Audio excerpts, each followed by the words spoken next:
Hello all, it's Ben here at Stafford Station End Gorge. Thanks for joining me again. Just an update on the latest progress. I'll start with these station signs. So I've been quite busy printing some signs in general for the station. So I'll just show you what I've done with these first. So there's that one there, which is the poster, billboard, and these station signs here.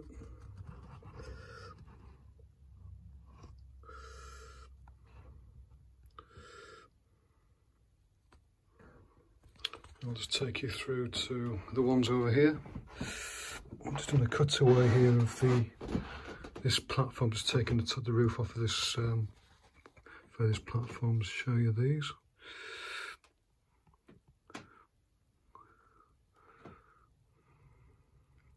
And then on this side, further along, we've got the signs again. And then the furthest, I've got this one here, which is the road sign. Get a view of it there.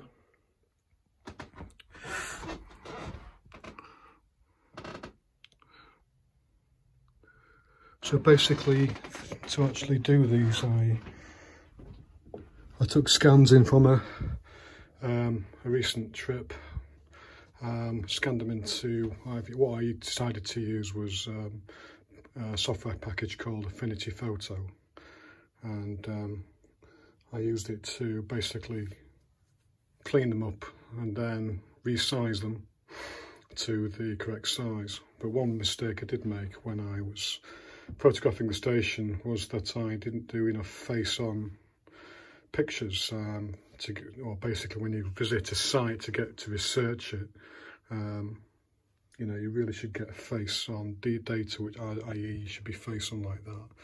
I started like that when I started photographing the station, but for some reason I lost focus and I ended up photographing at an angle like this.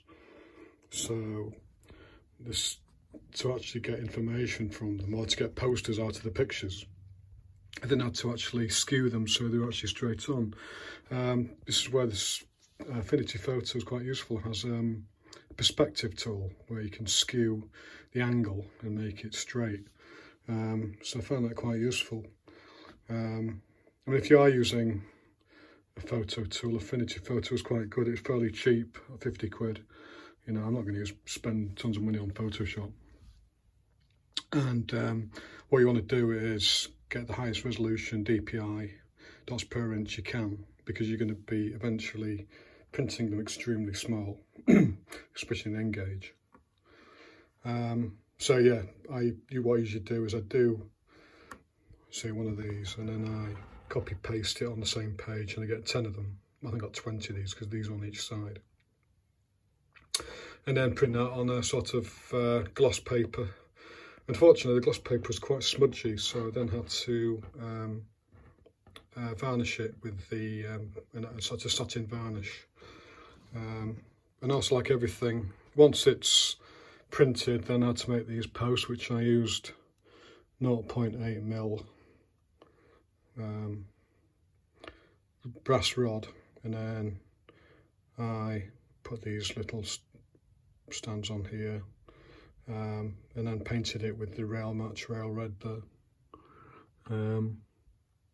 I mean, as in everything with this layout, I tried to make everything so I can remove stuff. So these plus these, it's so easy if you're cleaning track just to damage stuff as your hand's going over. With clips with these as well. These have got brass rods on the bottom as well, so all of them can be removable. So that's the first update.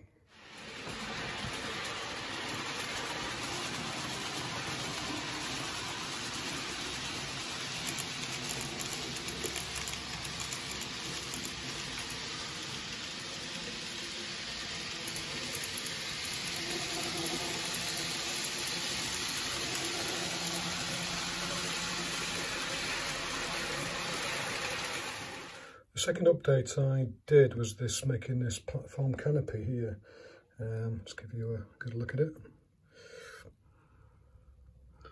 Again, the usual construction method, plasticard. And then for the stands, I think I used Plastruct or similar evergreen plast pieces. I don't know, I think it was 4x2mm, so I didn't actually cut the bottoms out. It was just these rods, basically square rods you can buy ready-made. And then for the top I constructed the usual mixture of 1.5, 60 thou, 40 thou plasticard. And then after I painted it various humble colours, and I have airbrushed the top just to give a weathered effect. Yeah, I think I'm quite pleased with it. It's something that was on the cards to do, so I thought I'd get on with it and get it done.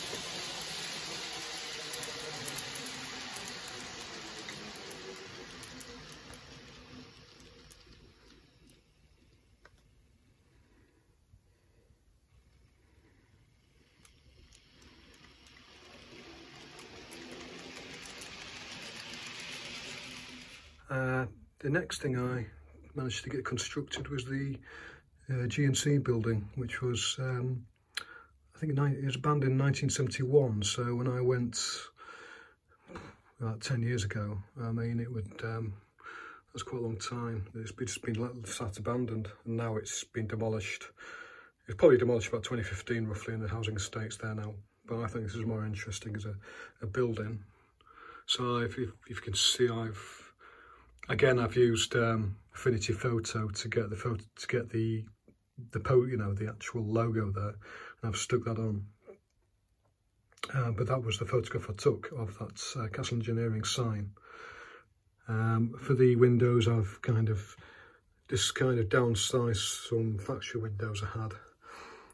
Got that 4x3 grid thing there.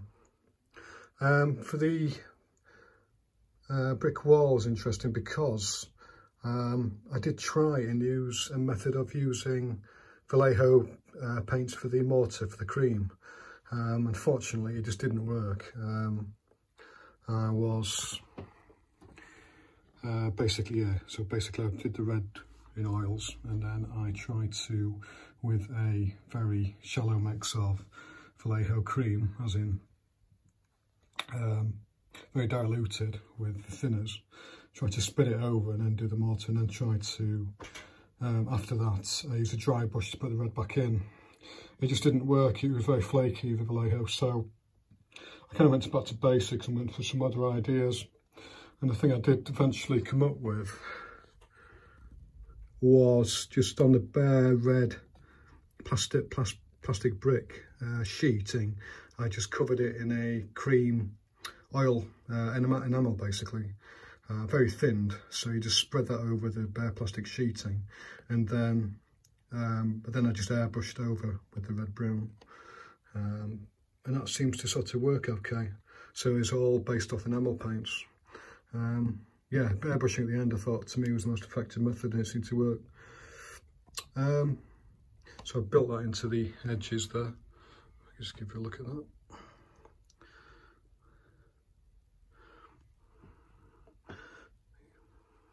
So I'm glad I finally got that constructed. There's going to be some more additional details here. I'm going to put a fence here as well. So that's that.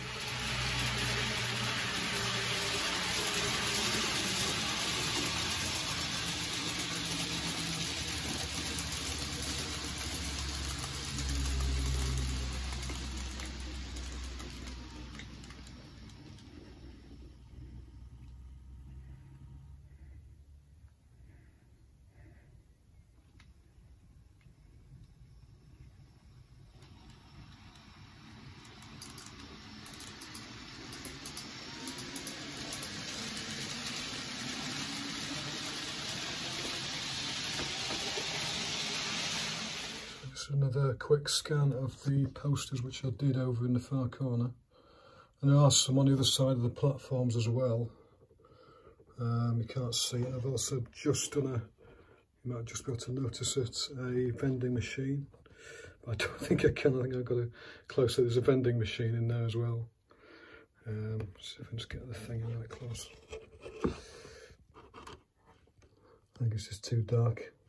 There's a vending machine in there anyway. So yeah, that's the updates. Thanks very much for watching again.